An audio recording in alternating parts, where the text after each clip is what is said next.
यह सामान्य काल का 7वां रविवार है।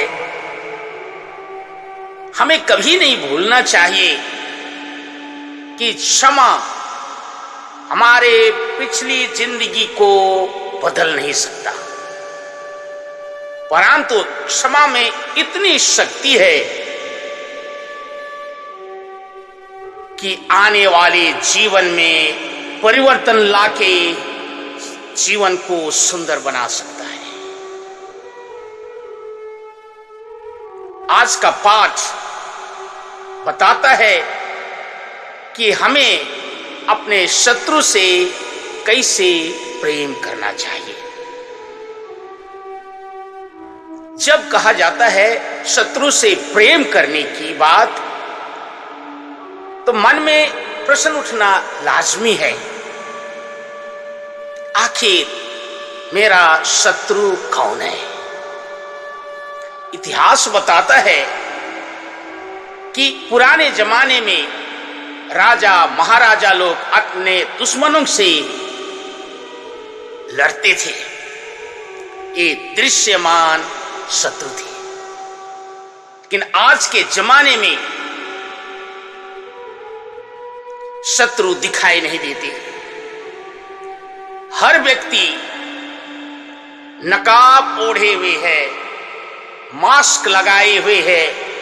कोई भाई का मास्क पहना है, बहन का पहनी है, दोस्त का पहना है, यार का पहना है, अधिकारी का पहना है, और ना जाने किसका मास्क लगाए हुए है। इसलिए शत्रु को पहचानना आज बहुत कठिन है। लेकिन अपने शत्रु को पहचानने के कुछ तौर तरीके पर जरा मनन चिंतन करेंगे। शत्रु वह है जो हर समय तुम्हारे विरोध में खड़ा रहेगा। उनके मन की घृणा भावना के कारण तुम्हारे हर कार्य को वह विरोध करेगा। उनकी मानसिकता इतनी गिरी होती है कि वह तुम्हारे शारीरिक, मानसिक, तुम्हारा सर्वस्व को नष्ट करने की ताक में रहता है। वह तुम्हारी अनुपस्थिति में तुम्हारा कभी भी अच्छा सकारात्मक सोच नहीं रखेगा। सदा तुम्हारे पीछे पड़ा रहेगा, पीठ पीछे बात करेगा, चर्चाओं में तुम्हारी बातें उछालेगा। तुम्हारे हर गलती, तुम्हारे हर कमी कमजोर पर पैनी नजर रखेगा। शत्रु का उद्देश्य एक ही होता है, तुम्हारी सफलता को रोकना, तुम्हारे मन की खुशी और मन प्राण की शांति को भंग करना होता है। सामुएल का पहला ग्रंथ अध्याय 26 पद संख्या 2 से आगे बताता है कि हमें शत्रु को कैसे प्रेम करना चाहिए। राजा शाऊल दाऊद के पीछे हाथ धो के पड़ा हुआ है। बहुत बार राजा दाऊद को मारने की चेष्टा की, लेकिन असफल रहा। लेकिन आज राजा दाऊद और सविशय को एक अच्छा अवसर मिला शाऊल को खत्म करने का। लेकिन राजा दाऊद ने शाऊल को खत्म नहीं करके अपने निष्ठा और दयालुता का परिचय दिया। संत लूकस के सुसमाचार अध्याय 6 पद संख्या 27 से लेकर 38 तक में हम सुनते हैं यीशु ख्रीस्त सारी रात प्रार्थना की और सुबह पर्वत से नीचे उतरा और अपने 12 चेलों को चुना और भीड़ को संबोधित करते हुए यीशु ख्रीस्त ने कहा, अपने शत्रु से प्रेम करो, जो तुमसे बैर करते हैं उनकी भलाई करो, जो तुम्हें श्राप देते हैं उनको आशीर्वाद दो, जो तुमसे दुर्व्यवहार करते हैं उनके लिए प्रार्थना करो। सचमुच यीशु ख्रीस्त के इन कथनों में भयानक शक्ति है। व्यक्ति को, परिवार को, समाज को, दुनिया को परिवर्तन करने की क्षमता है।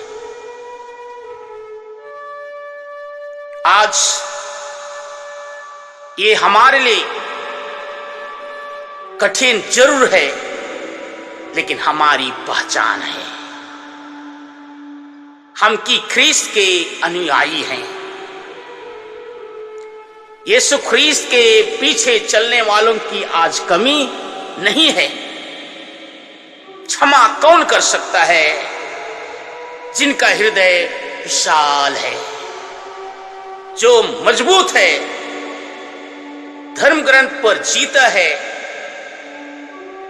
प्रार्थना की अगाध गहराई है, वह व्यक्ति किसी को भी मुस्कुरा के क्षमा कर सकता है। कमजोर व्यक्ति कभी किसी को क्षमा नहीं करेगा। धार्मिकता की कमी दिखाई देने लगेगी, वह गुस्से से तिल मिलाता रहेगा। बदले की भावना उनमें आकस्मिक रूप से आता रहेगा। हमेशा ठेस पहुंचाने के उपाय खोजते रहेंगे। जरा देखिए, यीशु ख्रीस्त ना केवल उपदेश दिए, लेकिन हमें याद है गेत्सेमानी बारी में उसके सब चेले एक एक करके छोड़ के चले गए। पेतरुस ने 3 बार इनकार कर लिया। गेत्सेमानी बारी से लेकर कलवारी तक कितनों ने थूका, कितनों ने मारा, कितनों ने नोचा, कितनों ने उपहास किया। बड़ी उदारता से सबों को देखते हुए कहा, हे पिता, इनको क्षमा कर देना, ये लोग नहीं जानते हैं कि क्या कर रहे हैं। सचमुच में यीशु ख्रीस्त ना केवल कहा, उसने जिया और क्षमा करके एक मिसाल खड़ा कर दी। आज उनके पीछे चलने वालों की कमी नहीं है। याद रखेंगे, संत पिता जॉन पॉल द्वितीय ने अपने शत्रु, जिसको कहें आगा खां को, जिसने उसको गोली मार दी थी, जेल में जाके क्षमा कर दिया। रानी मरिया के हत्यारा समुद्र सिंह को उनके संपूर्ण परिवार ने क्षमा कर दिया और जिस हाथ से चाकू मारा था उस पर राखी बांध दी। ग्राहम स्टेन और उनके बच्चों को मारने वाले दारासी को मिसेस ग्राहम स्टेन ने क्षमा कर दिया। याद रखना, क्षमा हिंसा की भावना और बदले की भावना को तोड़ देता है, या हमारे जीवन को निखारने लगता है। धार्मिकता का चादर ओढ़े बिना हम नहीं रह सकते यदि हम क्षमादान से ओतप्रोत हैं। लेकिन बहुत बार अपने जीवन के हालात को देखते हुए सोचते हैं कि हमें क्यों क्षमा करना चाहिए। क्षमा करने के 2 कारण हैं। पहला कारण, इफिसियों के नाम संत पौलुस के पत्र अध्याय 4 पद संख्या 32 कहता है, ईश्वर ने मसीह के कारण तुम लोगों को क्षमा कर दिया है, इसलिए तुम एक दूसरे को क्षमा करो। जितना ईश्वर ने क्षमा किया, तुम क्षमा नहीं कर सकते जब तक तुम्हारे भूल, चूक, गलती, पाप को महसूस किया कि ईश्वर ने अपार रूप से क्षमा किया है अगर महसूस नहीं किया तो दूसरे व्यक्ति को भी तुम कभी क्षमा नहीं कर सकते हो। दूसरा कारण, नाराजगी कभी काम की चीज नहीं होती है। जीवन में नशापान और अनायासी नाराजगी सबसे घातक अपराधी है, लेकिन इनमें से नाराजगी ही ऐसी चीज है जो अधिकांश लोगों को नष्ट कर देता है।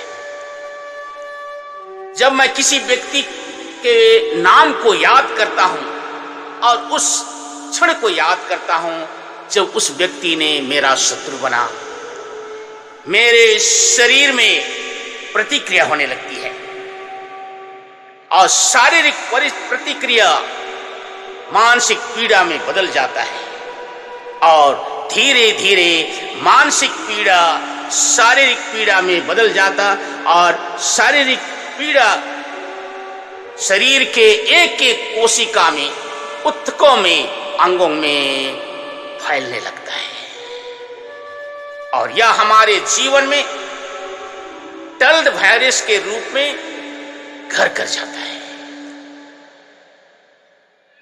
जो हमें ना रात में शांति से सोने देता और ना दिन में चैन के साथ रहने देता है, ना खाने में शांति, ना पीने में, ना लोगों के साथ। हमेशा एक प्रकार की बदले की भावना से टल्ड वायरस हमें बार बार उस्काते रहता है। रूस के वैज्ञानिक पावलोव ने एक बार एक्सरे हॉल में बिल्ली को ले आया और वो दूसरे रूम से एक्सरे में स्क्रीन में देख रहा है। जैसे बिस्किट और दूध बिल्ली को दिया गया, खुशी से वो खाते खाते मस्त है। जैसे जैसे खा रहा है, पोषक तत्व उसके शरीर के विभिन्न अंगों में, कोशिकाओं में बहने लगा। इसी बीच में एक कुत्ता को डाल दिया, बिल्ली गुस्सा से सिकुड़ गया और मानसिक पीड़ा होने लगी। गुस्से के कारण से ये पोषक तत्व उनके शरीर के एक एक अंग, एक एक कोशिकाओं से बाहर निकलने लगा। ये टल्ड वायरस हमें ऐसे ही व्यवहार करता है, अर्थात नाराजगी, गुस्सा, बदले की भावना स्वयं को बर्बाद कर देता है। इसलिए इन दो कारण के कारण हम अपने भाई बहन, दोस्त, यार, जो भी अधिकारी हैं, चाहे कोई भी चीज का मास्क पहने हैं, क्षमा करना ना भूलें। क्षमा दान हमेशा ईश्वर की कृपा से संभव है, या मानवीय रूप से किसी को क्षमा नहीं कर सकते हैं। जब कभी भी क्षमा करने में तकलीफ होती है, क्रूस को देखिए। यीशु ख्रीस्त ने कहा, हे पिता, इन्हें क्षमा कर देना, ये लोग नहीं जानते हैं कि क्या कर रहे हैं। तुम्हें सामर्थ्य मिलेगी, शक्ति मिलेगी। और जब कभी हे पिता हमारी प्रार्थना दोहराओगे और हृदय से तुम क्षमा करोगे, ईश्वर की कृपा की बारिश तुम्हारे पर होते रहेगी।